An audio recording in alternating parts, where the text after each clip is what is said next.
Salut à toutes, c'est Zedrom pour une nouvelle vidéo sur les top 5 de phénomènes paranormaux. Alors aujourd'hui, on commence par une première photo que vous pouvez voir, une espèce d'âme de lueur derrière une poutre en bois. Donc je vais vous expliquer ce que ceci peut être ou où se situe ceci en question. Donc pour commencer, situé dans la ville de Brest dans l'Oise, au 13 rue du 11 novembre, cette maison sera habitée par le fantôme d'une petite fille aperçue à plusieurs reprises par les propriétaires.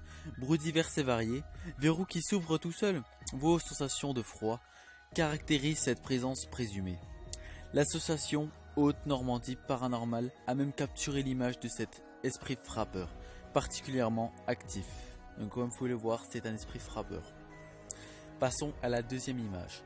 Alors ceci est le château des Lumières, donc demeure officielle des ducs de Lorraine situé près de Nancy. Le château de Lunéville, dit par les Lumières, subit une terrible malédiction depuis 1719, excusez-moi. C'est en effet à cette date qu'ont débuté les incendies qu'ont ravagé la bâtisse. Plusieurs feux se sont déclarés depuis. Tous à la même date, à savoir le 3 janvier. Le dernier remonte à 2003. Certains parlent volontiers d'esprit pyromane, tandis que les autres évoquent une malédiction inhérente à un ancien pacte entre Stanislas, le propriétaire des lieux, est un personnage mystérieux. Passons à la troisième lieu. Donc comme vous pouvez le voir, ça paraît être une église banale et pourtant non. L'église d'Incarville. Dans l'heure, cette église se détache des autres grâce aux phénomènes observés par plusieurs témoins. On pourrait en effet entendre un souffle dans les allées de l'édifice. Il s'agirait de celui de l'abbé de la Mare. Vous le voyez en photo à la droite de l'image. Enfin en photo. Je sais pas si c'est une photo ou c'est une peinture ou je ne sais quoi. Ou un dessin. Qui se trouve être enterré dans le cœur du bâtiment. Bonne nouvelle, il s'agit d'un esprit bienveillant. Donc tant mieux pour cette église en question. Passons à une maison qui paraît banale, la maison de Norbert Court. Oui, elle paraît banale et pourtant ça ne l'est pas et c'est très loin de ça. Certains lieux hantés font carrément la une des médias. À l'instar de la maison de Norbert Court dans le Pas-de-Calais, donc voilà où se situe, donc maintenant le Hauts-de-France. En 13 ans, la bâtisse a accueilli plusieurs locataires. Personne ne s'est plaint jusqu'aux derniers occupants en date. Jet de pierre incessant.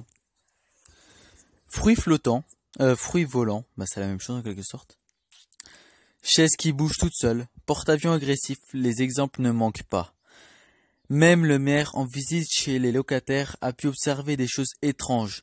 Un exorcisme a été effectué par le diocèse pour tenter de calmer la maison.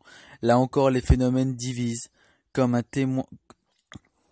témoigne la personne interrogée par France Télévisions, qui n'hésite pas à mettre mystère sur le dos d'un MacGyver farceur. Ce qui est tout compte fait encore plus flippant. Exactement. Bon, je ne vais pas en dire plus sur cette maison. Passons à mon préféré, celui qui a sûrement été le plus rhabillé ou celui qui a été le plus visité. Comme vous pouvez le voir sur la photo, on a une petite lumière, donc déjà il y a des habitants ou je ne sais quoi. Ou peut-être que malheureusement j'ai pris la photo pile au bon moment. Alors je vais tout vous expliquer sur ce château que vous avez sûrement déjà vu, car il y a eu des émissions dessus. Je vais tout vous lire. Situé dans la ville de Caux, je ne sais pas comment ça se prononce, Q-U-E-A-U-X, donc désolé pour ceux qui y habitent si je me trompe.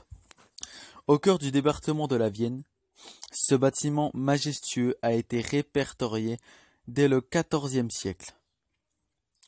Alors que débutant la guerre de 100 ans, le château de Fourgueray fait aussi la joie des amateurs de phénomènes paranormaux et a même fait l'objet d'émissions sur le sujet. Apparitions fantomatiques et voix invitant les visiteurs à quitter les lieux semblent indiquer que les fantômes qui y vivent tiennent à leur tranquillité. Un homme qui coupait du bois peinard dans le parc du château dit même avoir été touché par un être invisible. Donc comme vous pouvez le voir, ça fait vraiment flipper. C'est comme si vous étiez tranquille dans votre chambre et là quelqu'un prenait votre bras et vous le tapez contre le mur. Ça pourrait faire vraiment flipper et ça pourrait même vous engager à quitter les lieux, voire déménager, je ne sais pas, ça dépend. Ou à parler à quelqu'un, peut-être que personne ne vous croira, mais réagissez au plus vite. Ou venez en parler dans les commentaires. Si vous vivez dans une maison hantée, ben, si vous avez l'occasion, filmez ces phénomènes paranormaux, envoyez ça moi sur l'email que je mettrai en description. Et, euh, et pourquoi pas faire une vidéo là-dessus, hein, expliquez-moi à peu près où vous habitez sans donner trop de détails non plus. Hein, il n'y a pas quelqu'un qui est devant chez vous, vous faites la une et tout. Alors dites-moi ça et on en parlera ensemble. Je ferai sûrement une vidéo, ça pourrait être pas mal. Et ça pourrait faire un bon sujet de vidéo. Sur ce, moi je vais vous laisser. Faites gaffe aux âmes qui existent bien sûr. Pour ceux qui n'y croient pas, pourquoi vous regardez cette vidéo? Si vous regardez ces vidéos, c'est forcément que vous avez bien vu d'autres vidéos et que vous vous doutez bien qu'il y a des phénomènes paranormaux et que les âmes existent. Perso, moi j'y crois. Je suis désolé de vous dire ça, mais perso, moi j'y crois. Je m'en fous de votre avis. Je m'en fous de votre avis si vous dites ouais, il est con machin. Moi j'y crois personnellement. Vu tout ce qui se passe dans le monde, je pense pas que le mec qui a inventé les fantômes, il a été sans en avoir un ou je ne sais quoi. Sur ce, moi je vais vous laisser. Je vous dis à plus, portez-vous bien, faites gaffe aux fantômes qui peuvent vous entourer. Et moi je vais vous laisser. Allez, bis tout le monde. On se retrouve pour une prochaine vidéo. Et j'espère pouvoir faire la vidéo avec vos phénomènes paranormaux si vous en avez.